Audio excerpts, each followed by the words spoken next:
Vila TV realiza hoje o fim da série de entrevistas com os candidatos a deputados pelo Círculo Eleitoral de Vila Real. O nosso convidado de hoje é do partido CDU, o senhor José Luiz Ferreira. Olá, como vai o senhor? Muito obrigada pela presença. Obrigado nós pelo convite. Podemos começar falando de saúde.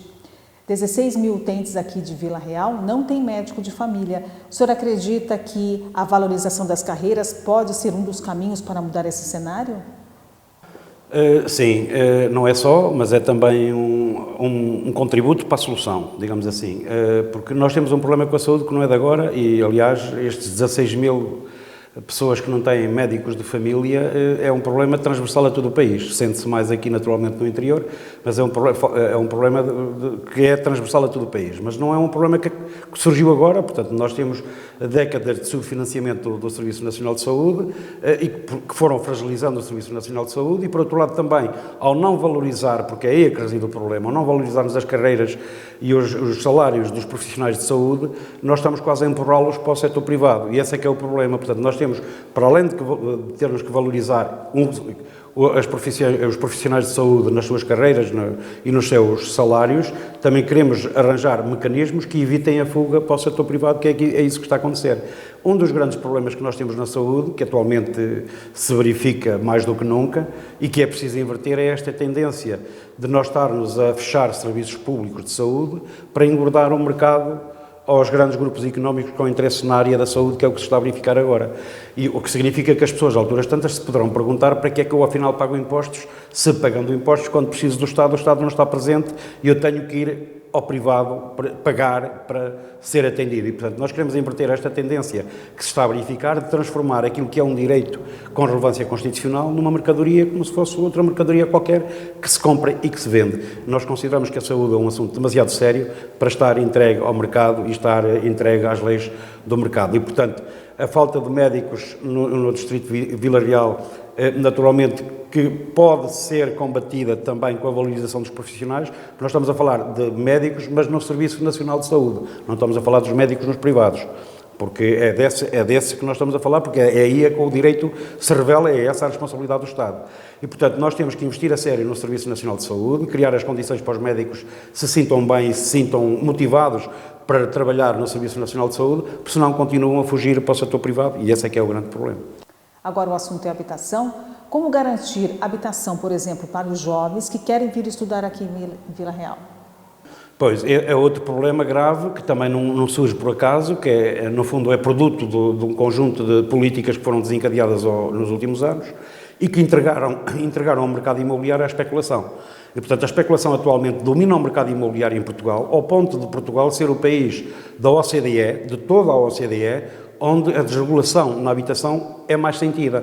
Por outro lado, também, o mercado de arrendamento também está entregue à desregulação e que tem aumentos absolutamente, insuportáveis, ou incomportáveis, melhor dizendo, porque nós tivemos 64% de aumento no arrendamento nos últimos 10 anos. Ora, isto para quem tem salários com aumentos 1 ou 2% é absolutamente insuportável, não se consegue sobreviver assim.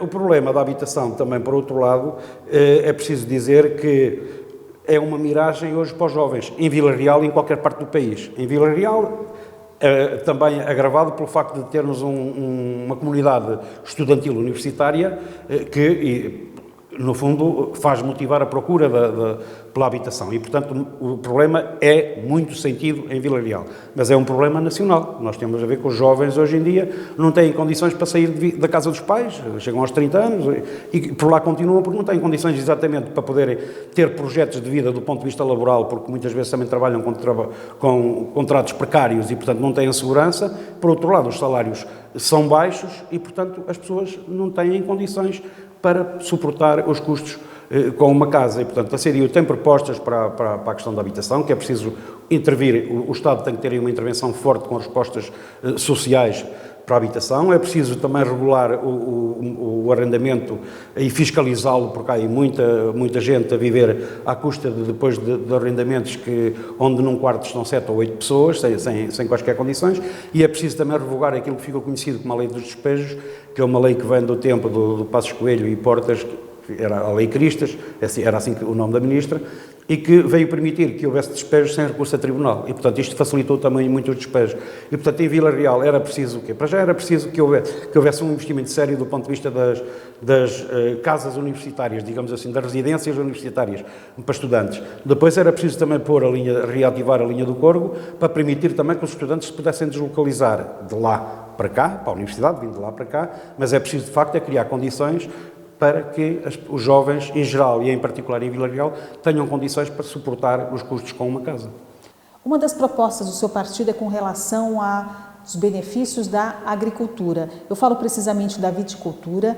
Os viticultores aqui da região de Vila Real temem prejuízos. Mais de 150 deles já receberam cartas com cancelamento de pedidos e muitos já começam a questionar se vão conseguir sobreviver até o ano que vem. Eu pergunto para o senhor que medidas a curto prazo poderiam ser feitas para diminuir esse cenário. Bom, nós ainda hoje de manhã tivemos uma tribuna pública à porta, na Régua, à porta da Casa do Douro, da sede da Casa do Douro, exatamente para chamar a atenção desse problema. Ultimamente nós conseguimos, com muita força da CDU e também com muita força dos pequenos viticultores, conseguimos reabilitar a Casa do Douro de maneira a que ela voltasse a recuperar o estatuto que tinha, que é uma instituição pública de inscrição obrigatória. Mas há um problema agora emergente que tem a ver exatamente com essa ameaça que os viticultores estão a receber por carta de que a próxima colheita já não terá mercado, digamos assim, pelas grandes casas exportadoras que certamente dominam o mercado. O que era preciso aqui era, de facto, combater, sobretudo, a matéria-prima que vem sem ser do Douro e que depois sai daqui com o rótulo do Douro. Nós estamos a ver que a Casa do Douro, apesar de ter agora sido reabilitada, digamos assim, ela é preciso ainda lutar para manter a natureza democrática da própria Casa do Douro, mas também é preciso que a Casa do Douro tenha os meios necessários para dar resposta às suas atribuições. E aí a Casa do Douro podia ter um papel importante, porque nós o que estamos a ver é que os viticultores estão absolutamente desesperados, para não dizer que estão em pânico, porque estão a ver que não conseguem escoar os seus produtos e é preciso uma intervenção do Estado a sério para resolver este problema. Portanto, vamos lá ver, quando nós falamos dos viticultores, também podemos falar, por exemplo, dos produtores de ovinos e caprinos. Tiveram o mesmo problema na Páscoa, que é normalmente aqui na região onde se consome mais o cabrito, que é na Páscoa, e eles este ano tiveram muita dificuldade em escoar os produtos, não só porque os cereais aumentaram, o que inflacionou também o preço da carne, mas a procura também baixou, sobretudo com a procura nas grandes superfícies, a procura direta deixou de ser feita no próprio produtor. O produtor não consegue vender, por exemplo, a peça inteira à grande superfície, porque eles só compram aos bocados e, portanto, isso dificulta também o mercado. Aquilo que nós propomos como solução, não só para a viticultura nem para este setor que agora referi, mas é sobretudo olhar para a agricultura como um setor estratégico e permitir que os pequenos produtores possam escoar os seus produtos. Para isso, é preciso disciplinar a atividade e os horários das grandes superfícies comerciais e o seu encerramento ao domingo para que possamos revitalizar os mercados de proximidade, que é aí que os produtores encontram espaço para escoar os seus produtos. O pequeno agricultor não consegue chegar a um continente ou outra grande superfície comercial e negociar com eles a venda de meia dúzia não, porque exigem grandes quantidades, porque impõem os preços e, portanto, o que era preciso, de facto, aqui era olhar para a agricultura com olhos de ver, valorizar até os nossos terrenos baldios e apostar nos nossos produtos regionais, desde o turismo à batata, à castanha. Nós temos muitos produtos que podem ser potenciados e é aí que nós queremos investir. Quais seriam as propostas efetivas para trazer mais empresas e a mão de obra qualificada estaria garantida? Nós temos uma proposta em concreto para todos os setores, que é criar incentivos do ponto de vista fiscal para as pequenas e médias empresas que se queiram instalar no distrito e que criem postos de trabalho com direitos, terem uma redução do ponto de vista do IRC, que é o imposto das pessoas coletivas, portanto, para as empresas. Isso era uma maneira de estimular os empresários a criarem aqui postos de trabalho. Porque nós identificamos como o grande problema do distrito de Vila Real a desertificação. Não há gente. Nós corremos aí o distrito, se vamos então às aldeias, não temos gente. E não temos gente porquê? Porque a agricultura deixou de compensar. Houve, aliás, um período onde o governo do PSD, na altura do professor Cavaco Silva, que dava dinheiro às pessoas para as pessoas abandonarem a agricultura. E por isso é que nós hoje dependemos tanto do exterior do ponto de vista agroalimentar. Nós, antes de entrarmos para a CIE, produzíamos 75% dos produtos alimentares que consumíamos e hoje é ao contrário. Produzimos 25% e importamos 75%. Ora, um país que não produz não cria riqueza. E não há nenhum país, não há nenhum povo que consiga pagar as suas dívidas e desenvolver o seu país sem produção, sem criar riqueza. E por isso é que nós achávamos que devíamos apostar seriamente na nossa produção como forma também de combater a desertificação.